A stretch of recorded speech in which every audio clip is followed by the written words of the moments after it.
दोस्तों, स्वागत है आपका हमारे चैनल द यूनिक वर्ल्ड में। दोस्तों, आज हम आपको अकबर बीरबल की बिल्कुल नई मजेदार कहानी सुनाएंगे। वीडियो को पूरा जरूर देखें। दोस्तों, एक बार पड़ोसी राज्य से एक बहुत प्रसिद्ध विद्वान बादशाह अकबर के दरबार में घूमने को आया। वह अकबर के सामने आकर अभिवादन के लिए झुका और कहा, जहोपना, मैंने बीरबल की बुद्धि के बारे में बहुत सुना है। दूरदराज क्षेत्रों के लोग अक्सर इनकी बुद्धि की बहुत प्रशंसा करते हैं। महाराज, अगर आपकी आज्ञा हो तो मैं इसकी प्रतिभा की परीक्षा लेना चाहता हूँ। अकबर ने बीरबल को बुलाया और उसका विद्वान व्यक्ति से परिचय करवाया। विहान ने कहा, मुझे बताओ कि तुम्हारे राज्य में कितने कौवे रहते हैं।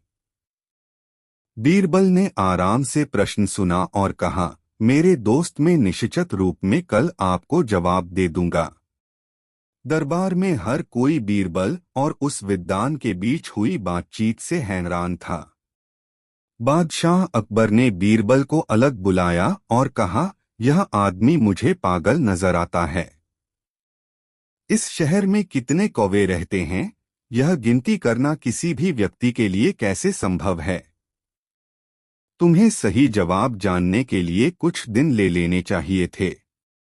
तुम एक दिन में उन सभी की गिनती करने में सक्षम नहीं हो। बीरबल मुस्कराया और बोला, जहांपना, यह आदमी मुझसे चतुराई करने की कोशिश कर रहा है। किंतु आप चिंता नहीं करें, इसे इसकी ही दवाई का स्वाद मिलेगा। अगले दिन बीरबल दरबार में पहुंचा। विद्वान पहले से ही वहां बैठा हुआ था। विहान ने कहा, क्या तुम्हें जवाब मिल गया? बीरबल ने कहा, बेशक, इस शहर में निश्चित ही 47,835 कौवे रहते हैं। विद्वान यह जवाब सुनकर बहुत हैरान था। वह बोला, आप इतने यकीन से कैसे कहा सकते हैं? बीरबल अकबर की ओर झुका और बोला, जहांपना, मैंने इस शहर में रहने वाले सभी कौवों की गिनती कर ली है। विद्वान बोला, अगर इससे ज्यादा हुए तो? बीरबल बोला, वे दूसरे राज्यों से आए हुए होंगे। विद्वान फिर बोला, अगर इससे कम हुए तो? बीरबल बोला, वे दूसरे राज्यों में चले गए होंगे। यदि किसी को भी मेरे जवाब में संदेह है तो वह अपनी संतुष्टि के लिए गिनती कर सकता है। अकबर जोर से हंसा। विद्वान ने जब बीरबल का जवाब सुना तो उसे अपने आप पर बेहद शर्म आई। वह उसी दिन उस शहर से इस निश्चय के साथ चला गया कि अब से वह किसी को भी चुनौती नहीं देगा। दोस्तों, वीडियो को एक लाइक जरूर कर दे।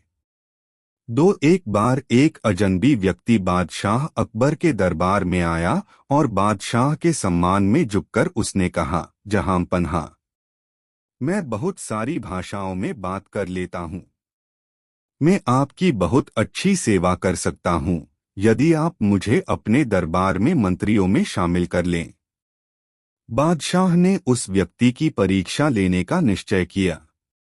उसने अपने मंत्रियों को उस आदमी से विभिन्न भाषाओं में बात करने को कहा। अकबर के दरबार में अलग अलग राज्यों के लोग रहते थे। हर किसी ने उससे अलग अलग भाषा में बात की। प्रत्येक मंत्री जो आगे आकर उससे अपनी भाषा में बात करता, वह व्यक्ति उसी भाषा में उत्तर देता था। सारे दरबारी उस व्यक्ति की भाषा कौशल की तारीफ करने लगे। अकबर उससे बहुत प्रभावित हुआ। उसने उसे अपना मंत्री बनने की पेशकश की।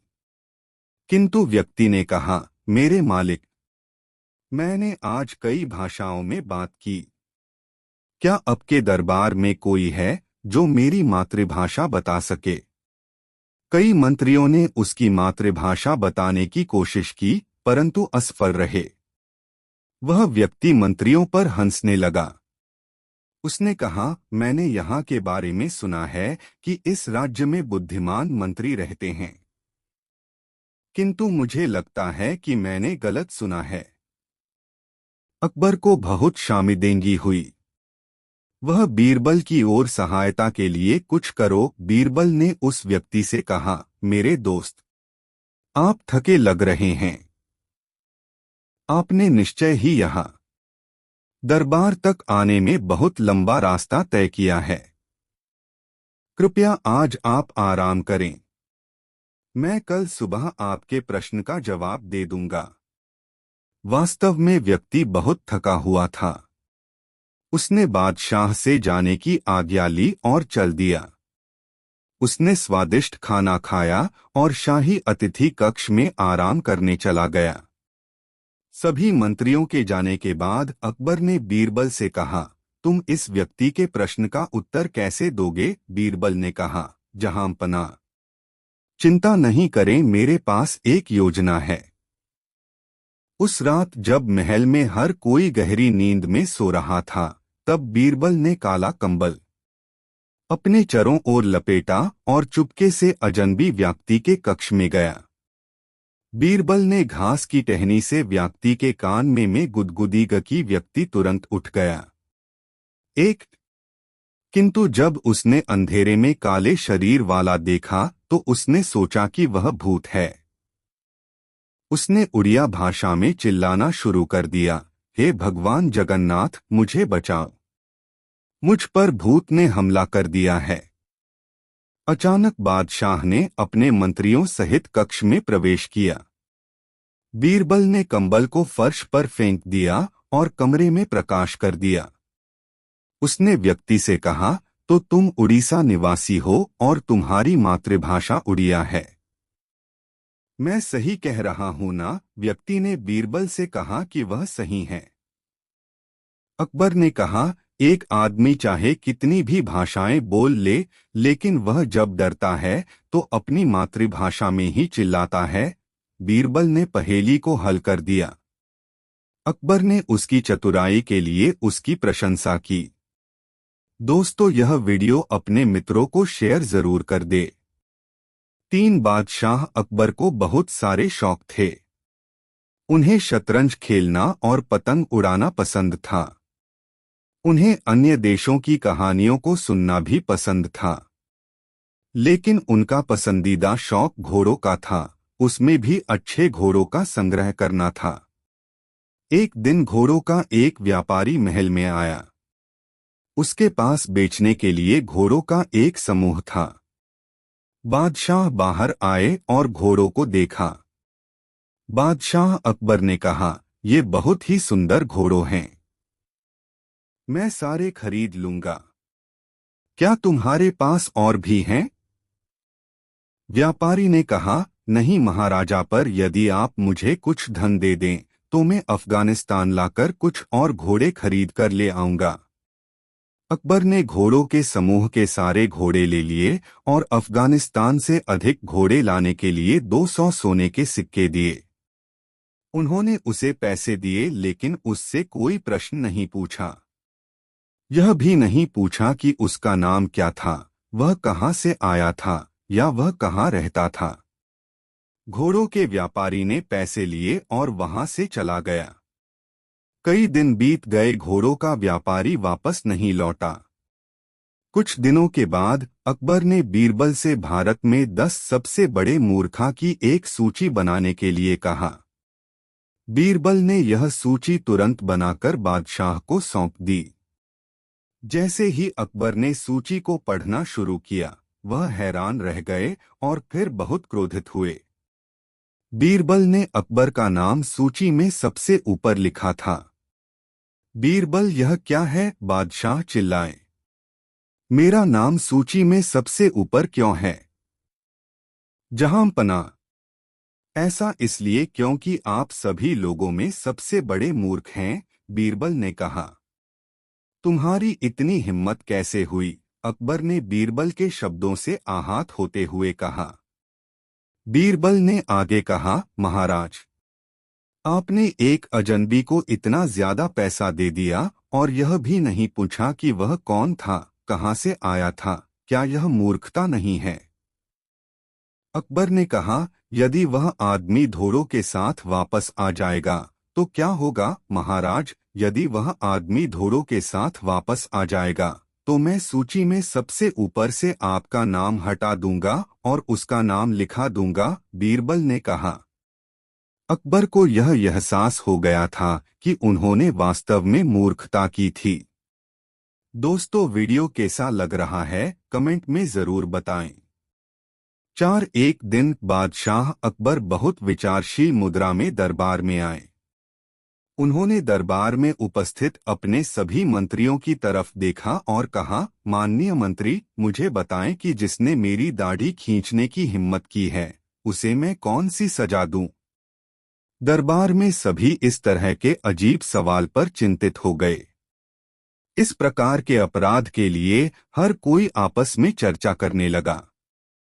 कौन बादशाह की दाढ़ी खींचने की हिम्मत करेगा? मंत्रियों में से एक ने कहा, महाराज, जिस किसी ने भी यह हरकत करने की कोशिश की है उसके हाथ काट लेने चाहिए। दूसरे मंत्री ने कहा, जी महाराज, उसे मृत्यु की सजा ही मिलनी चाहिए। फिर एक और मंत्री ने खड़े होकर कहा, महाराज, इस तरह के दैले को उम्र कैद की सजा मिलनी चाहिए। उसे चूहों के साथ तहखाने में फेंक देना चाहिए। उपयुक्त सजा के लिए कई विचार आने लगे।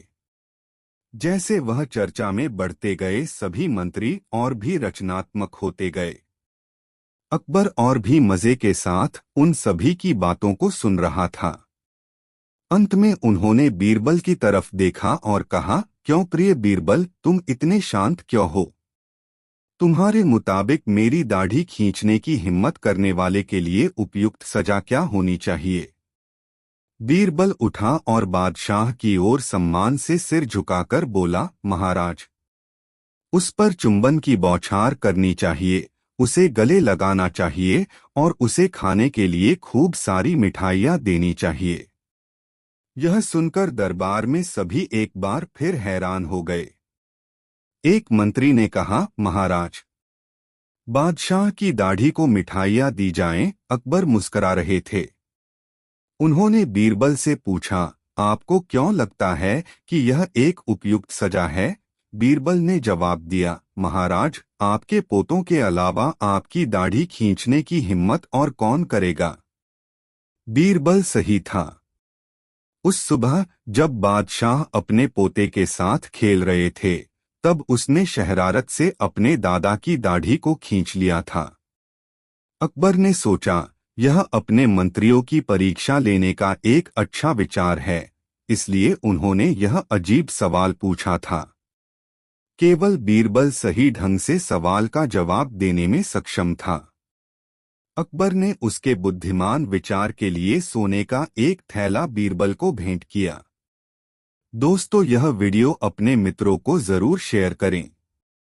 5 बीरबल की बुद्धिमत्ता एवं हाजिर जवाबी दूर दूर तक मशहूर थी। एक दिन वह बादशाह अकबर के साथ दरबार में बैठे थे। तभी कर चोरों से जब्त की गई चीजों के साथ एक गधा भी दरबार में लाया गया। बादशाह अकबर को खुश करने के इरादे से बीरबल गधे की तारीफ के पुल बांधते हुए बोले, जहांपनाह, इसके चेहरे से बुद्धिमानी फूट रही है। यदि इसे सिखाया जाए तो यह शायद पढ़ना लिखना भी सीख जाए। बादशाह अकबर ने उनकी बात पकड़ ली और आदेश दिया कि गधा बीरबल को सौंप दिया जाए। फिर बादशाह अकबर ने बीरबल से कहा, यदि गधा इतना बुद्धिमान है तो इसे ले जाओ और महीने भर में पढ़ा लिखा कर वापस ले आओ। बीरबल को यह समझते देर नहीं लगी कि यदि वह इस काम में विफल हो गए तो क्या नतीजा होगा। लेकिन बीरबल तो बीरबल ही थे। हार मानना तो उन्होंने सीखा ही नहीं था। ठीक 1 महीने बाद उसी गधे की रस्सी थामे बीरबल दरबार में हाजिर हुए। बादशाह अकबर ने पूछा, क्या गधा पढ़ लिख गया है?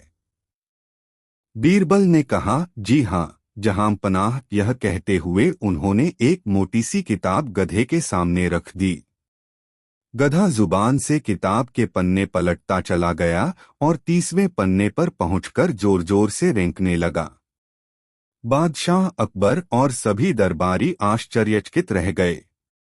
तुमने यह चमत्कार कैसे किया? बादशाह अकबर ने पूछा। बीरबल ने बड़ी शान के साथ समझाया, जहांपना, पहले दिन मैंने मुट्ठी भर घास किताब की जिल्द और पहले पन्ने के बीच रख दी। दूसरे दिन मैंने घास दूसरे पन्ने पर रख दी और किताब बंद कर दी। गधे ने उसे खोलकर घास खा ली। फिर रोजाना इसी तरह आगे के पन्ने पलटने लगा, लेकिन जब किताब में घास नहीं मिलती तो गधा गुस्से से रेंकने लगता था। बीरबल की तरकीब जानकर बादशाह और सभी दरबारी वाह वाह कर उठे। दोस्तों, यह वीडियो अपने मित्रों को जरूर शेयर करें।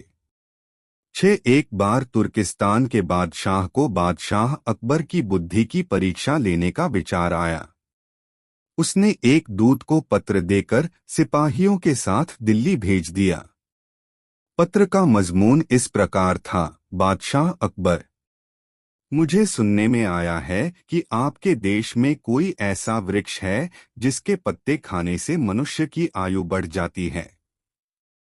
यदि यह बात सच है तो मेरे लिए उस पेड़ के थोड़े से पत्ते अवश्य भिजवाएं। बादशाह अकबर उस पत्र को पढ़कर विचारमग्न हो गए। कुछ देर तक वह बीरबल से रायमशविरा करते रहे। फिर उन्होंने सिपाहियों सहित उस दूत को एक सुदृढ़ किले में कैद करवा दिया। दूत और सिपाहियों को कैद हुए कई दिन बीत गए। एक दिन बादशाह अकबर बीरबल को साथ लेकर उन कैदियों को देखने गए। बादशाह अकबर को देखकर कैदियों को अपने मुक्त होने की आशा बंधी, परंतु यह बात निर्मूल थी। बादशाह अकबर उनके पास पहुंचकर बोले, तुम्हारा बादशाह जिस वस्तु को चाहता है वह मैं तब तक उसे नहीं दे सकूंगा जब तक कि इस सुदृढ़ किले की एक दो ईंट न ढह जाए। उसी समय तुम लोग भी रिहा किए जाओगे। खाने पीने की तुम्हें कोई तकलीफ नहीं होगी। मैंने उसका प्रबंध करा दिया है। इतना कहकर बादशाह अकबर चले गए, परंतु कैदियों की चिंता अधिक बढ़ गई। वे अपने मुक्त होने का उपाय सोचने लगे। कुछ देर तक कैदी विचार विमर्श में डूबे रहे। अंत में वे ईश्वर की वंदना करने लगे, या खुदा, क्या हम इस बंधन से मुक्त नहीं किए जाएंगे? क्या हमारा जन्म इस किले में बंद रहकर दुख भोगने के लिए हुआ है? आप तो बड़े रहमदिल हैं, हम बेगुनाहों पर भी कृपा कीजिए। इस प्रकार वे नित्य प्रार्थना करने लगे। ईश्वर की दयालुता प्रसिद्ध है। एक दिन बड़े जोरों का भूकंप आया और किले का कुछ भाग भूकंप के कारण धराशायी हो गया। सामने का पर्वत भी टूटकर चकनाचूर हो गया। इस घटना के पश्चात दूत ने बादशाह के पास किला टूटने की सूचना भेजी। बादशाह अकबर को अपनी कही हुई बात याद आ गई। इसलिए वह दूत और उसके साथियों को दरबार में बुलाकर बोले, आपको अपने बादशाह का सवाल पता ही होगा और अब उसका उत्तर भी तुमने समझ लिया है। यदि नहीं समझा हो तो सुनो, मैं उसका खुलासा किए देता हूँ। देखो, तुम लोग गिनती में केवल 100 हो और तुम्हारी आह से ऐसा सुदृढ़ किला ढह गया। फिर जहाँ हजारों लोगों पर अत्याचार हो रहा हो, वहाँ के बादशाह की उम्र कैसे बढ़ेगी? लोगों की आह से उसका शीघ्र ही पतन हो जाएगा। हमारे राज्य में अत्याचार नहीं होता। गरीब प्रजा पर अत्याचार न करना और भली भांति पोषण करना ही आयुवर्धक वृक्ष है। बाकी सारी बातें बेकार हैं। इस प्रकार समझा बुझाकर बादशाह अकबर ने उस दूत और उसके साथियों सहित स्वदेश जाने की आज्ञा दे दी और उनका मार्ग व्यय भी दिया। तुर्किस्तान पहुंचकर उन्होंने दिल्ली की सारी बातें अपने बादशाह को समझाई। बादशाह अकबर की बातों से शिक्षा लेकर वह बादशाह और उसके दरबारी उनकी भूरी भूरी प्रशंसा करने लगे। सच है, लोगों की दुआओं से ही इंसान फलता फूलता है, फिर चाहे वह बादशाह हो या फकीर। दोस्तों, वीडियो को एक लाइक जरूर कर दे। बादशाह अकबर बहुत विनोदी स्वभाव के थे। उन्हें पहेलियां बुझाने का बड़ा शौक था। उनके दरबार में एक से बढ़कर एक विद्वान और बुद्धिमान थे, लेकिन बादशाह अकबर की अधिकतर पहेलियों का उत्तर बीरबल ही दे पाते थे, इसलिए बादशाह अकबर उनसे बड़े प्रसन्न रहते थे। एक दिन की बात है कि बीरबल दरबार में उपस्थित नहीं थे। बीरबल की अनुपस्थिति में दूसरे सभासद बीरबल के विषय में बादशाह अकबर के कान भर रहे थे, उनकी तरह तरह से निंदा कर रहे थे। बादशाह अकबर को यह सब बुरा लगा, कारण वे बीरबल को बहुत मानते थे, उन्हें दिल से प्यार करते थे। आठ बादशाह अकबर ने अपने सभासदों से कहा, तुम लोग व्यर्थ में बीरबल की बुराइयां कर रहे हो। वास्तव में बीरबल तुम लोगों से कहीं अधिक चतुर और बुद्धिमान हैं। बादशाह अकबर के ऐसा कहने पर वे लोग बोले, बादशाह सलामत। आप वास्तव में बीरबल को बहुत चाहते हैं, उन्हें हम लोगों से ज्यादा प्यार करते हैं। इस तरह आपने एक हिंदू को काफी सिर चढ़ा रखा है। उस दिन जब सभा समाप्त होने का समय आया तो बादशाह अकबर ने अपने उन 4 सभासदों से कहा, देखो आज बीरबल यहाँ नहीं हैं, मुझे अपने एक सवाल का जवाब चाहिए। तुम चारों मेरे प्रश्न का उत्तर दे दो। यदि तुम लोगों ने मेरे प्रश्न का सही उत्तर नहीं दिया तो तुम चारों को प्राणदंड दिया जाएगा। बादशाह अकबर की बात सुनकर चारों सभासद भयभीत हो गए। उनमें से एक ने हिम्मत करके कहा, प्रश्न पूछिए बादशाह सलामत। बादशाह अकबर ने पूछा, संसार में सबसे बड़ी चीज क्या है? बादशाह अकबर का प्रश्न सुनकर चारों चुप रह गए। उनकी समझ में प्रश्न का उत्तर नहीं आया। कुछ देर बाद उनमें से एक सभासद ने कहा, हुजूर, खुदा की खुदाई सबसे बड़ी चीज है। दूसरे सभासद ने कहा, बादशाह सलामत की सल्तनत सबसे बड़ी है। उस सभासद का उत्तर सुनकर बादशाह अकबर ने कहा, अच्छी तरह सोचकर उत्तर दो, वरना मैं कह चुका हूं कि तुम लोगों को प्राणदंड दिया जाएगा। तीसरे सभासद ने डरते डरते कहा, बादशाह सलामत, हमें कुछ दिनों का समय दिया जाए। बादशाह अकबर ने कहा, इसमें कोई एतराज नहीं है, मैं तुम लोगों को 1 सप्ताह का समय देता हूं। चारों सभासद सभा से मुंह लटकाए बाहर निकले। उनके चेहरे लटके हुए थे। प्राणदंड के नाम पर चारों सभासद पीले पड़ गए। 6 दिन बीत गए लेकिन उन्हें कोई उत्तर नहीं सूझ सका। तब उन चारों ने आपस में सलाह की कि इस प्रश्न का उत्तर केवल बीरबल ही बता सकता है। यह निश्चय करके वे चारों बीरबल के पास पहुंच गए। उन्होंने बीरबल को पूरी घटना कह सुनाई और हाथ जोड़कर उनसे विनती की वह उनके प्रश्न का उत्तर बता दें। बीरबल ने उनका प्रश्न सुनकर कहा, मैं तुम्हारे प्रश्न का उत्तर दे दूंगा, लेकिन मेरी एक शर्त है।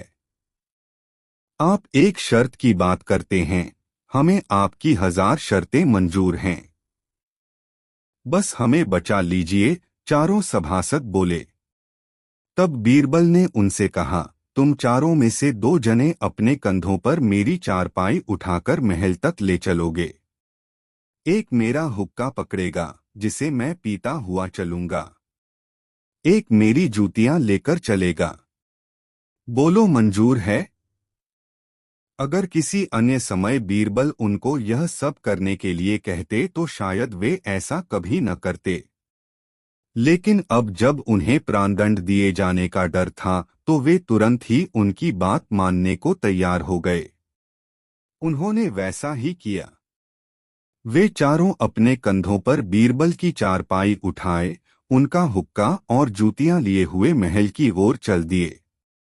बीरबल हुक्का पीते हुए चले जा रहे थे। रास्ते में लोग आश्चर्य से इस विचित्र दृश्य को देख रहे थे। चारों ने बीरबल की चारपाई को दरबार के मध्य में रख दिया। बीरबल ने चारपाई से उतरकर कहा, बादशाह सलामत, मुझे उम्मीद है कि आपको प्रश्न का उत्तर मिल गया होगा। संसार में सबसे बड़ी चीज गर्ज है। बादशाह अकबर मुस्करा उठे। दरअसल वे उन चारों को यह सबक सिखाना चाहते थे कि बीरबल की निंदा करना छोड़ दें। दोस्तों, वीडियो को एक लाइक जरूर कर दे। 8 बादशाह अकबर दरबार में आकर अभी बैठे ही थे कि तभी दरबार में एक हत्या का मामला आ गया। बादशाह को बड़ा ही बुरा लगा कि आज की शुरुआत हत्या के मामले से ही हो रही है। बादशाह ने हुक्म दिया, यह हत्या का मामला है, इसमें जल्दबाजी करना ठीक नहीं होगा। इस मामले की सुनवाई अगले दिन होगी। अपराधी को मौका मिल गया। वह दूसरे दिन दरबार लगने से पहले ही बीरबल के घर पर पहुंच गया और दरबार के लिए तैयार हो रहे बीरबल के आगे गिड़गिड़ाने लगा, हुजूर, आप बुद्धिमानों के बुद्धिमान हैं। मैं बड़ी आशा लेकर आपकी शरण में आया हूं। मेरी फांसी की सजा उम्र कैद में तब्दील हो जाएगी तो मेरे परिजन आपका यह उपकार जीवन भर नहीं भूलेंगे। बीरबल यह सब सुनकर अवाक रह गए। अपराधी आगे बोला, हुजूर, मेरी आपसे प्रार्थना है कि मेरी तरफ से आप ही बहस करें। बीरबल ने जवाब में कुछ नहीं कहा। मामला दरबार में पेश हुआ। बादशाह अकबर ने अपराधी को उम्र कैद की सजा सुनाई। अपराधी आश्चर्यचकित भी हुआ और खुश भी हुआ। वह धीरे धीरे चलकर बीरबल के नजदीक आया और बोला, हुजूर, लाख लाख शुक्रिया, आपने मेरी फांसी की सजा उम्र कैद में करवा दी। मैं आपका ताउम्र ऋणी रहूंगा। यह सुनकर बीरबल बोले, हाँ, मुझे इस मामले में बड़ी दिक्कत उठानी पड़ी। जहां पनाह तो तुम्हें निर्दोष समझकर छोड़ने जा रहे थे। मेरे बार बार समझाने पर उन्होंने तुम्हें उम्र कैद की सजा दी, क्योंकि केवल मुझे पता है कि तुमने अपराध किया है और तुमने मेरे घर पर अपना अपराध कबूल भी किया है। हकीकत यही थी। अपराधी यह सुनकर हतप्रभ रह गया। वह माथा पीट कर रह गया कि बीरबल के सामने उसने अपना अपराध आखिर कबूल क्यों किया। दोस्तों, यह वीडियो अपने मित्रों को जरूर शेयर करें। शाहनशाह अकबर ने एक मुंशी को चुंगी अधिकारी बना दिया। वह मुंशी बहुत ही प्रसन्न हुआ और बादशाह की ढेरों प्रशंसा करके चला गया। कुछ दूरी पर ही बीरबल बैठे थे। मुंशी के जाने के बाद वह बोले, हुजूर, वह मुंशी बहुत ही चालाक, धूर्त और बेईमान जान पड़ता है। देखना, वह बेईमानी करने से बाज नहीं आएगा। बादशाह ने बीरबल की बातों पर कोई ध्यान नहीं दिया। बीरबल का शक सच साबित हुआ। बादशाह के पास मुंशी की शिकायतें आने लगीं कि मुंशी रिश्वत लेता है और प्रजा को बहुत ही तंग करता है। बिना रिश्वत लिए किसी से भी बात नहीं करता है। बादशाह सलामत ने मुंशी का तबादला वहां कर दिया जहां बेईमानी करने की कोई गुंजाइश ही नहीं थी। वह मुंशी अधिकारी से घुड़साल का मुंशी मुकर्रर कर दिया गया। अब मुंशी का काम घोड़ी की लीद तोलना था, लेकिन जहां चाह होती है वहां राह निकल ही आती है। मुंशी ने वहां भी अपनी आदत न छोड़ी और रिश्वत लेने शुरू कर दी।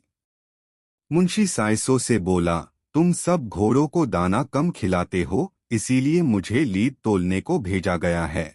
यदि तुम्हारी लीद तोल में कम बैठी तो मैं शहंशाह से शिकायत कर दूंगा। साइस यह सुनकर डर गए और मुंशी को प्रति घोड़ा 1 रुपया देने लगे। बादशाह के पास मुंशी की शिकायत पहुंची तो उन्होंने यमुना नदी की लहरें गिनने का काम उसे सौंप दिया।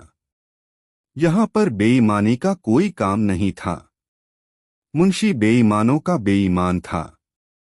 यहाँ भी उसने कमाई का रास्ता ढूंढ निकाला।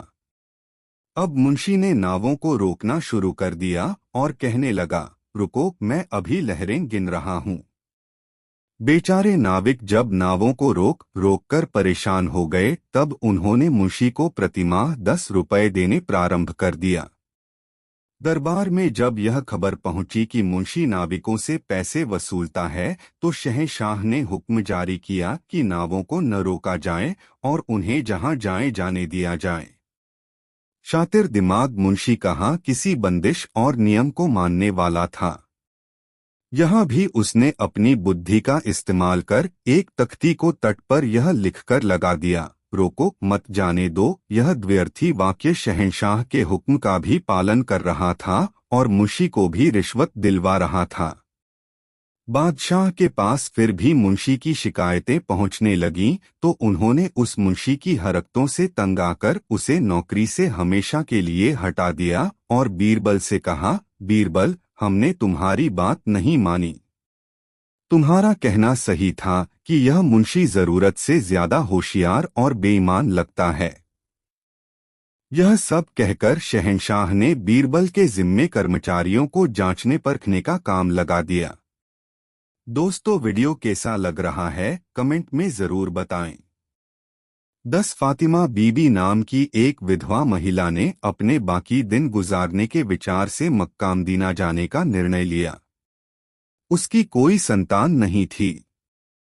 हज पर जाने से पहले फातिमा बीबी ने अपने सारे गहने बेचकर सोने की मोहरें ले लीं। अपने खर्च के लिए कुछ मोहरें बाहर रखकर बाकी 800 मोहरें एक थैली में बंद कर उसके मुंह पर लाख की मोहर लगा दी। फिर वह अपने घर के ही पास में रहने वाले काजी के घर उस थैली को लेकर पहुंच गई। वह काजी अपनी ईमानदारी और रहमदिली के लिए ही मशहूर था। फातिमा बीबी को अपने घर पर देखकर काजी बहुत खुश हुआ और उनसे पूछा, कहिए मैं आपकी क्या सेवा कर सकता हूँ। फातिमा बीबी बोली, काजी साहब, आप जैसा ईमानदार, शरीफ और सत्यवादी इस पूरे शहर में कोई नहीं है। मैं चाहती हूँ कि मेरी यह थैली आप रख लें ताकि मैं निश्चित होकर हज करने के लिए मक्का मदीना जा सकूं।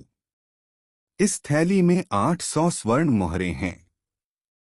अल्लाह के करम से यदि मैं सही सलामत वापस आ गई तो मैं आपसे आकर इनको ले लूंगी, और यदि मैं अल्लाह को प्यारी हो गई तो इस थैली के मालिक आप होंगे। फिर आपका जो मन करे इनका कर लेना। फातिमा बीबी के इतना कहने पर काजी बोला, बीवी साहिबा, आपका जो मन करे मेरे यहाँ निश्चित होकर रख सकती हैं। आपके लौटने तक मैं आपकी अमानत जान पर खेल कर भी सुरक्षित रखूंगा। आप आराम से हज करने के लिए जाइए। काजी ने फातिमा बीबी को दिलासा देते हुए कहा, तो वह मन ही मन काफी प्रसन्न हो गई। फातिमा बीबी भी कोई साधारण महिला नहीं थीं। थैली की प्रत्येक मोहर पर उसने एक छोटा सा निशान बना दिया था, जो बहुत ध्यान से देखने पर ही नजर आ सकता था। फातिमा बीबी को जब मक्का मदीना गए 5 वर्ष हो गए, तो काजी को यही लगा कि वह अब लौटकर नहीं आने वाली। वह निश्चित रूप से ही अल्लाह को प्यारी हो गई होगी।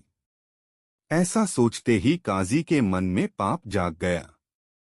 उसकी नीयत खराब हो गई। उसने मन ही मन यह फैसला कर लिया कि वह 800 मोहरें अब किसी को भी नहीं देगा। फातिमा बीबी अगर आ भी गई तो उनको भी नहीं।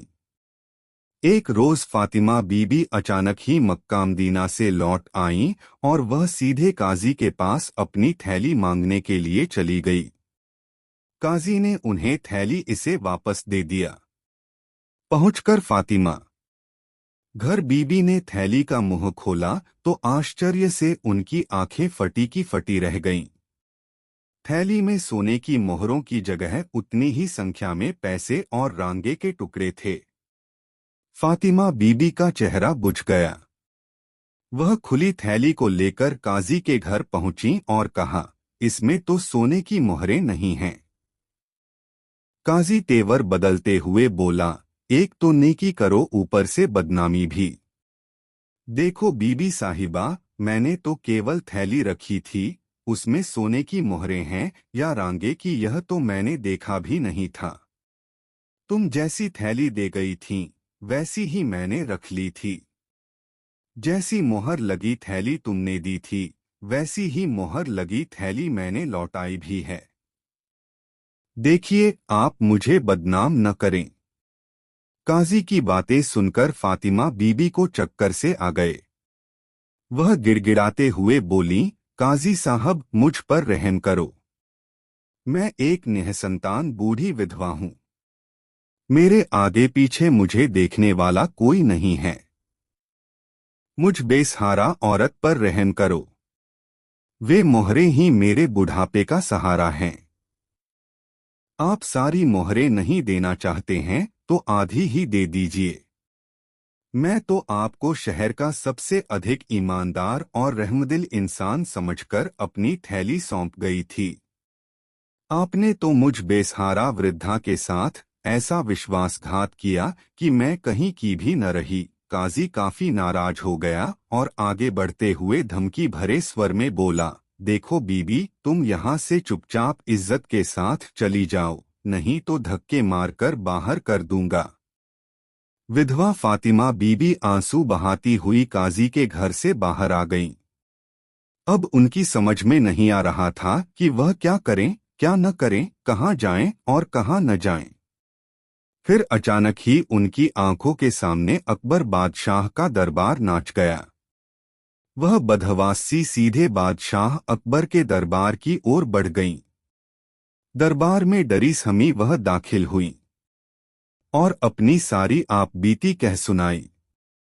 बादशाह ने काजी को दरबार में बुलवाया और उससे पूछा, इस वृद्धा औरत की थैली के विषय में तुम्हें मालूम है? काजी हाथ जोड़कर कांपते स्वर में बोला, जहां पनाह, कोई 5 वर्ष पहले यह बुढ़िया मेरे यहाँ एक थैली छोड़ गई थी। जब यह वापस आई तो मैंने सहर्ष इसकी मोहर लगी थैली इसे वापस दे दी। हुजूर, मुझे नहीं मालूम उस थैली में सोने की मोहरें थीं या रांगे के टुकड़े। काजी ने बड़ी सफाई से जहांपनाह के सामने झूठ बोला। लेकिन शहंशाह अकबर को काजी की बातों पर विश्वास नहीं हुआ। बादशाह ने काजी को घर जाने को कहा और फातिमा बीबी से कहा, तुम शाही दरबार में हो, तुम्हें चिंता करने की आवश्यकता नहीं है। तुम्हें पूरा न्याय मिलेगा। तुम्हारी मोहरें कुछ दिनों में ही तुम्हें मिल जाएंगी। शहंशाह ने यह हुक्म देकर बीरबल को यह विवाद सौंप दिया। यह विवाद बीरबल के हाथ में आते ही उन्होंने फातिमा बीबी से थैली ले ली और उस थैली को अपने घर ले गए। बीरबल ने वैसी ही कुछ थैलियां मंगवाकर उनमें कुछन कुछ भरकर लाख की मोहरें लगवा दीं। फिर उनमें सुराख कर दिए। तत्पश्चात शहर के सभी रफूगरों को एक एक थैली दी और उनसे थैलियों के छेदों को रफू करवाया। बीरबल ने सभी थैलियों को बड़ी बारीकी से देखा। एक थैली पर उनकी निगाह अटक गई। इसे बारीकी से देखने पर भी छेद का पता नहीं चल रहा था। बीरबल ने कहा, इस थैली का रफू किस रफूगर ने किया है? एक रफूगर चलकर बीरबल के पास आया और बोला, हुजूर, क्या बात है, मैंने रफू किया है। बीरबल उस रफूगर को लेकर एकांत में गए और डराते धमकाते हुए उससे पूछा, बताओ, काजी की थैली रफू किसने की थी? तुमने की थी ना? रफूगर डर गया और उसने कबूल कर लिया कि काजी की थैली उसने ही रफू की थी। बीरबल ने उससे पूछा, सच सच बोलना, तुमने यह थैली कब रफू की थी? बीरबल ने तल्ख स्वर में पूछा तो रफूगर कांपते स्वर में बोला, हुजूर, कोई 2 साल हुए होंगे। एक काजी ने मुझसे यह थैली रफू करवाई थी।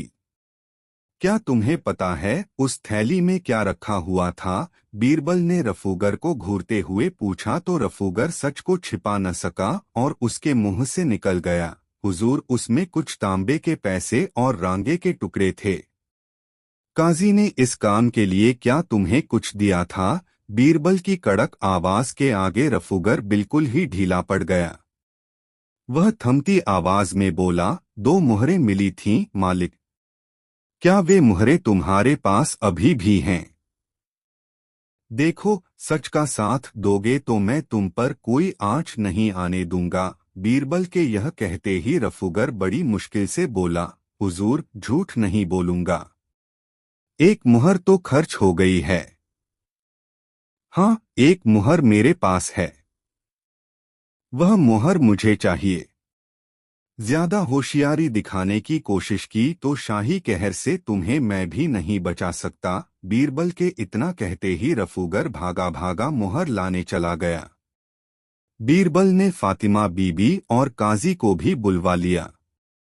रफूगर थोड़ी देर के बाद मुहर लेकर बीरबल के पास आया तो काजी उसको देखते ही डर गया। बीरबल ने रफूगर से मुहर लेकर फातिमा बीबी के हाथ में रख दी और कहा, तुमने अपनी मोहरों पर निशानी लगाई थी न?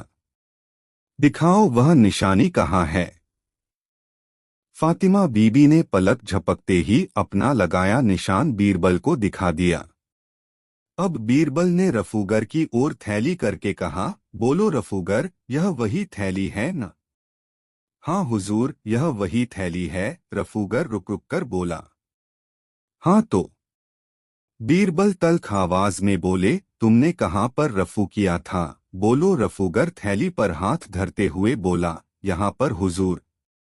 मेरा काम साफ नजर आता है। काजी के तो पसीने छूटने लगे। उसके पास ऐसा कोई जवाब ही नहीं था कि वह अपने बचाव में कुछ कह सके। बीरबल गरज कर बोले, इस काजी को जंजीरों में बांधकर जेल में डाल दिया जाए। इसके बाद काजी के घर की तलाशी ली गई और फातिमा बीबी की मोहरें उसके घर से बरामद हुईं। फातिमा बीबी ने अपना निशान सभी मोहरों पर दिखा दिया। बीरबल ने उन सारी मोहरों को उसे दे दिया। रफूगर को इनाम देकर जाने दिया गया। बादशाह सलामत बीरबल के फैसले से बहुत खुश हुए। दोस्तों, वीडियो को एक लाइक जरूर कर दे। 11 वर्षा ऋतु थी। यमुना नदी में बाढ़ आई थी। लहरें किनारे पर आकर टकरा रही थीं, जिससे अजीब सी छप छप की आवाज होती थी। शहंशाह अकबर का महल यमुना तट पर ही था। बादशाह गहरी नींद में सोए हुए थे। रात का सन्नाटा चारों तरफ फैला पड़ा था। छप छप की आवाज जब बादशाह के कानों में पड़ी तो वह जाग गए और छप छप की आवाज सुनने लगे। फिर इसके बाद बादशाह को नींद नहीं आई तो वह कमरे में ही उठकर टहलने लगे। टहलते टहलते वह खिड़की के पास आ गए और पानी से लबालब भरी यमुना नदी को अपलक देखने लगे। लहरों की छपछपाहट अभी भी उनके कानों में गूंज रही थी। तभी उन्हें ऐसा जान पड़ा जैसे नदी रो रही हो। शहंशाह के मन में सवाल उठ खड़ा हुआ कि आखिर क्या बात है। रात के सन्नाटे में सब सो रहे हैं मगर नदी क्यों रो रही है? अपने इस प्रश्न का जवाब वह नहीं ढूंढ सके तो बिस्तर पर आकर चुपचाप लेट गए। दूसरे दिन शहंशाह दरबार में आए तो सभी दरबारियों से यही प्रश्न किया कि नदी रोती क्यों है। बारी बारी से सभी दरबारियों ने अपनी समझ के अनुसार जवाब दिया, लेकिन किसी के भी जवाब से बादशाह को संतुष्टि नहीं मिली। इसी बीच बीरबल दरबार में पधारे। बादशाह ने बीरबल को देखते ही सवाल कर दिया, बताओ बीरबल, नदी क्यों रोती है? बीरबल इस बेतुके सवाल पर कुछ देर तक हतप्रभ खड़े रहे। फिर उन्होंने कहा, जहांपनाह, मैं आपके सवाल का जवाब तभी दे सकता हूं जब मैं नदी का रोना अपने कानों से सुनूंगा। बीरबल, नदी के रोने की आवाज तो मैं तुम्हें रात के सन्नाटे में ही सुना सकता हूं। बादशाह ने यह कहकर बीरबल को देखा। बीरबल रात होने पर शहंशाह के महल में पहुंचे। बादशाह उन्हें अपने महल की खिड़की के पास ले गए और वह छप छप की आवाज उन्हें सुनाई और इसका कारण पूछा। बीरबल अगले पल ही यह समझ गए कि यह तो पानी के बहने की आवाज है और बादशाह ने इसे ही नदी का रोना मान लिया है। बीरबल झुककर बड़े ही विनम्र स्वर में बोले, हुजूर, नदी अपने पिता के घर यानी पहाड़ से विदा होकर अपने पति यानी समुद्र के यहाँ जा रही है, जिससे वह पिता से अलग होने के गम में रोती जा रही है। बीरबल का जवाब इतना सटीक और हकीकत भरा था कि बादशाह अकबर खुशी के मारे गदगद हो गए और कहा, बीरबल, तुम्हारे पास तो हर सवाल का जवाब होता है। हम तुम्हारे जवाब से संतुष्ट हुए। दोस्तों, यह कहानी आपको कैसी लगी कमेंट में ज़रूर बताएं। ऐसी और कहानी सुनने के लिए हमारे चैनल द यूनिक वर्ल्ड को सब्सक्राइब ज़रूर कर ले और यह वीडियो अपने मित्रों को ज़रूर शेयर करें। वीडियो देखने के लिए धन्यवाद।